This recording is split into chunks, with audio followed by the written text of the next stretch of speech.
One day left with the cream. It's pretty rough. So major fatigue. Skin is on fire. It's literally like an acid burn. Um, Feeling pretty tired, but I'd imagine it's just the cream going through my system and essentially just being flushed out by my liver. So it's the effect of the chemical in my system that's making me feel pretty tired. My face is pretty sore. This is day 11 of probably 50 odd days to total recovery. So at the moment, my skin is very burnt, pretty much like severe sunburn. And then we all know what happens after the sunburn. So we're going to get blisters, we're going to get scabs, and essentially the real kind of mess comes to the skin in the recovery phase. So I'm one day away from starting the recovery phase. So the cream will be finished and whatever damage it's done, or I suppose the cells, the dangerous cells or the dodgy cells that it's killed, they will become very obvious over the next week or two. My spirits are good. I'm positive. It's interesting because it brought up a lot of things about identity.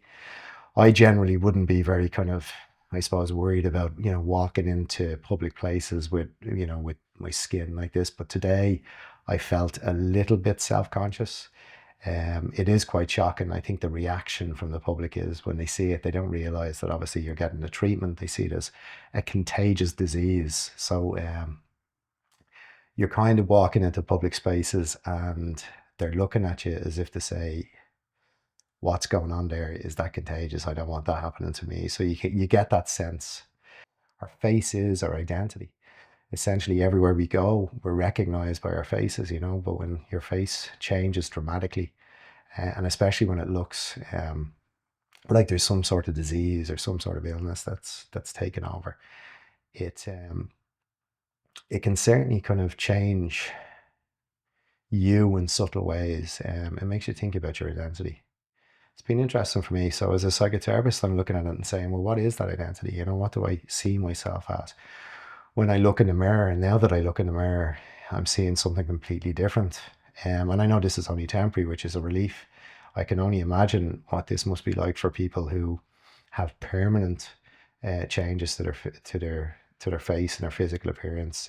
I can only sympathize, and I'm starting to get a grasp of what that must be like if you were to think that this is permanent. I'm blessed that this is essentially just a temporary phase, yet I still felt that kind of existential crisis about my identity and what I looked, and the fear that people had when they were seeing me and looking at me. They were worried, was it contagious? They were worried. They were just really curious. It's that curiosity and that fear of the difference in others. And especially when it's something quite radical like this, it's interesting to see what other people react like. It certainly makes you feel like an outsider. Um, and I suppose inside me, apart from the pain and the sore, I still feel like I look the same. It's not until you get an idea of your reflection or the way people look at you, you realize, oh my God, I look completely different than what I actually think I look like right now. But inside, I feel like I look the same, apart from the pain and the heat and whatnot. But yeah, it's been a reality check. It's taught me a lot about identity and what that means. I've never really thought about it, but it's certainly made me think about it now. So I suppose you probably want to see what it's like. So let's take the bandage off and show you what day 11 looks like.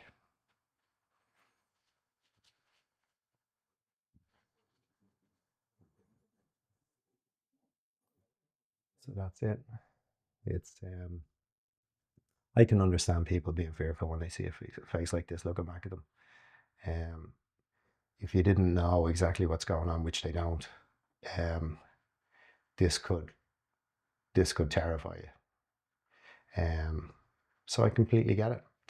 But it spurred me to do something.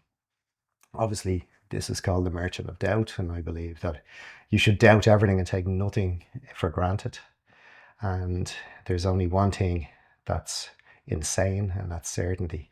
So you have to doubt everything.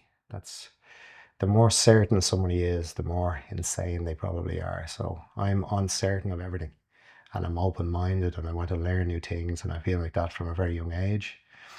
And I have learned things, and I've still got an awful lot to learn too. And I suppose this journey is my journey dealing with this, but it's also my journey in regard to passing on some of the knowledge and also learning from you guys out there as well. Every day is a school day. So I'm going to start a new series called The Dark Secrets, which essentially will look at anxiety, depression, psychosis, ADHD, and all manner of psychological things that will tell you everything that we know as therapists that you probably don't know. And it's going to be very empowering, and it's going to let you see behind the eyes of a therapist, so you know what's going on if you ever need to go to therapy. You know what way the therapist is working, you'll get the maximum out of it. And also, if you're suffering from things like anxiety or depression or anything from low mood, it doesn't have to be severe. It will give you, hopefully these few sessions will give you an idea of certain remedies that you can apply to make your life a little bit better. So don't forget to follow me and join me on this up and come series, which is The Dark Secrets. And I'm going to give you everything that you can possibly imagine, everything you want to hear and everything you don't want to hear. I'm going to be completely honest with you.